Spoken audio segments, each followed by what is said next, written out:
Assalamualaikum warahmatullahi wabarakatuh. Salam sejahtera untuk kita semua. Yang terhormat Bapak Ibu Guru SMA Negeri 2 Salatiga serta teman-teman yang saya banggakan. Pada kesempatan hari ini, marilah kita panjatkan puji syukur atas kehadiran Tuhan Yang Maha Esa, sehingga kita dapat melakukan kegiatan tanpa halangan suatu apapun. Perkenalkan, nama saya Andia Syafa Putri dari kelas 12 IPS 2. Saya di sini akan menyampaikan pidato dengan tema adaptasi kebiasaan baru. Seperti yang kita ketahui, kurang lebih 1 tahun ini kita harus hidup berdampingan dengan COVID-19. Berbagai respon dan reaksi sudah ditunjukkan oleh masyarakat. Ada yang tenang, takut, cemas, khawatir, bahkan ada yang biasa saja menghadapi virus COVID-19 ini.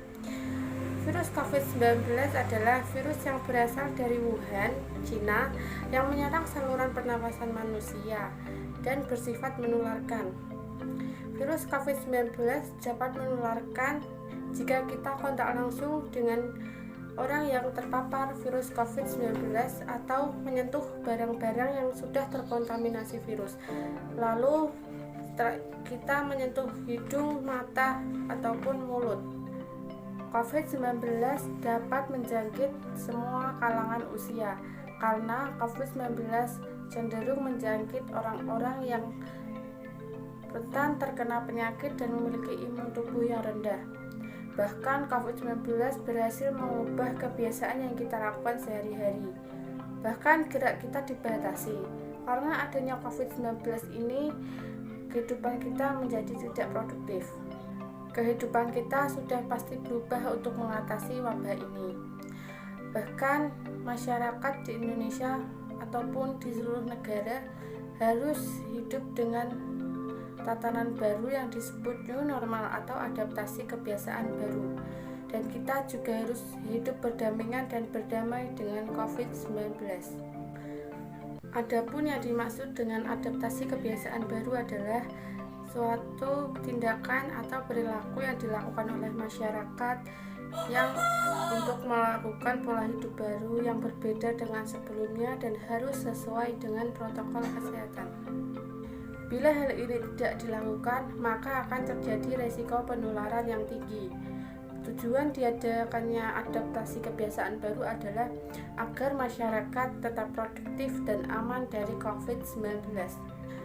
Agar kita tidak selalu dibatasi oleh COVID-19, maka kita bisa melakukan adaptasi kebiasaan baru dengan cara melakukan pola hidup sehat dengan disiplin melakukan protokol kesehatan secara ketat. Kebiasaan baru untuk lebih sehat harus dijalankan oleh masyarakat dan individu, sehingga kegiatan tersebut menjadi suatu kebiasaan yang harus dijalankan.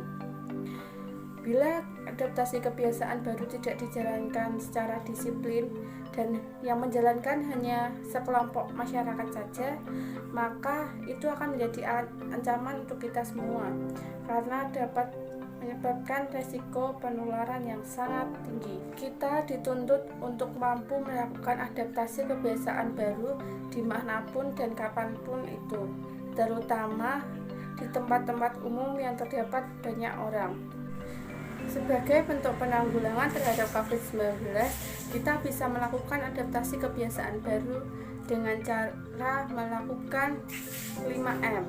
5M itu terdiri dari 1. Memakai masker. Memakai masker juga harus sesuai dengan protokol kesehatan. Sebelum kita mau menggunakan masker, kita harus mencuci tangan kita terlebih dahulu. Dan jangan lupa memakai masker harus menutupi hidung, mulut, dan dagu. Dan kita juga jangan pernah menurunkan masker ke dagu. Masker yang basah atau kotor harus segera diganti. Maka itu kita harus membawa masker cadangan jika kita bepergian. Kedua, mencuci tangan. Kita harus mencuci tangan dengan air mengalir dan sabun secara berkala.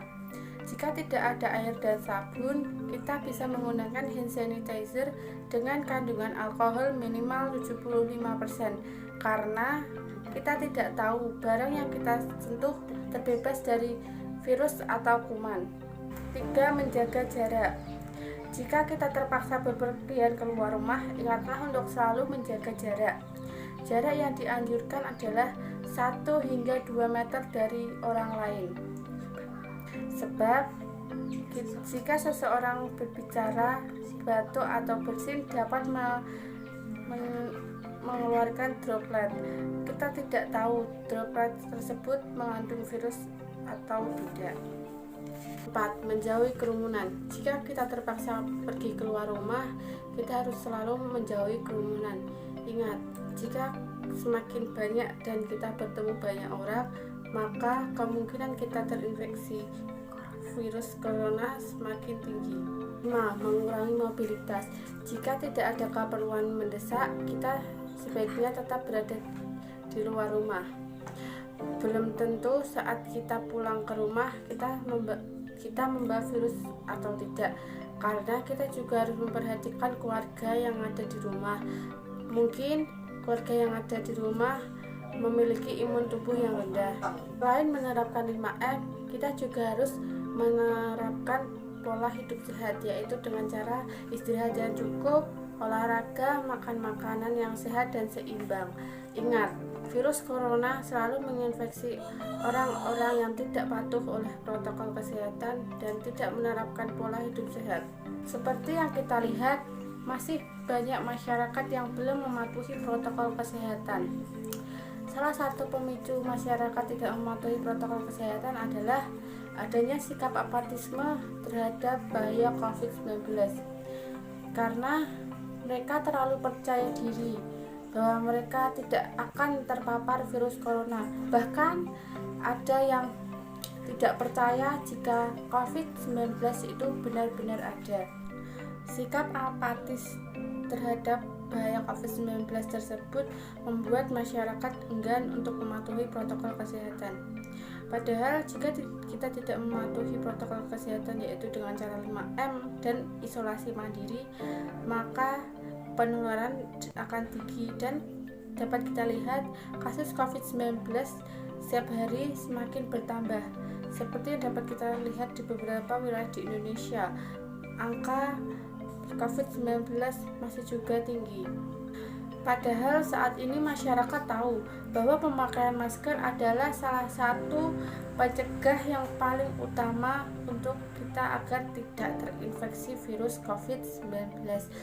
Tetapi masyarakat Indonesia yang memakai masker masih kurang dari 50% yang memakai masker.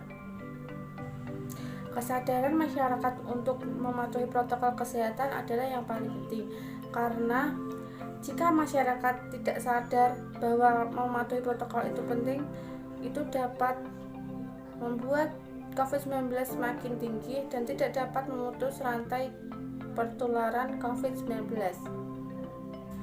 Kesimpulan yang dapat kita ambil yaitu kita harus tetap mematuhi protokol kesehatan dengan cara 5M, yaitu 1. Memakai masker, 2. Mencuci tangan, 3. Menjaga jarak, 4. Menjauhi kerumunan, 5. Mengurangi mobilitas. Selain 5M, kita juga harus menanamkan pola hidup sehat, yaitu dengan cara olahraga, makan makanan bergizi, dan istirahat cukup. Sekian yang dapat saya sampaikan, kurang lebihnya mohon maaf. Pasti tutur kata saya ada yang salah dan mungkin kurang berkenan untuk Anda semua. Maka itu saya mengucapkan mohon maaf sebesar-besarnya. Wabillahi taufiq wal hidayah. Wassalamualaikum warahmatullahi wabarakatuh.